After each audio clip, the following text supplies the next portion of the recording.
Hey there viewers, it's Megan Shane Navas and welcome back to another episode of my life. So for today's video, samahan niyo na naman ang pamilyang ito gumastos ng malala dahil dalawa na naman pong miyembro sa pamilya ang napagbigyan mag-shopping. Kaya naman dali-daling lumipad ang aming team papuntang faraway land para mamili ng mga gamit para sa aming business.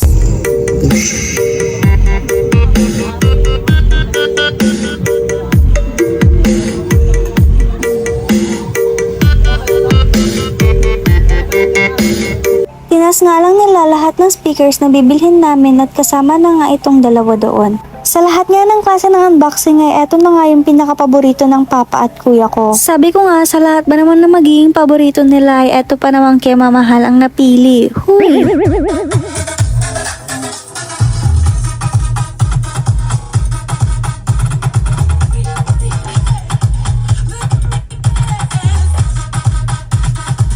After nga ng mga speakers ay hindi pa dyan nagtatapos ang gastusang ito dahil meron pang mga lights na bibilhin. Hiwalay nga sa bilihan ng speakers ang mga lights na bibilhin namin kaya naman kumain muna kami ng lunch bago pumunta doon. Matapos nga namin kumain ay bumiyahin na ulit kami papuntang Bulacan para mamili ng lights. At habang naghihintay nga ay nagtayo muna ng salon dito si Arapot.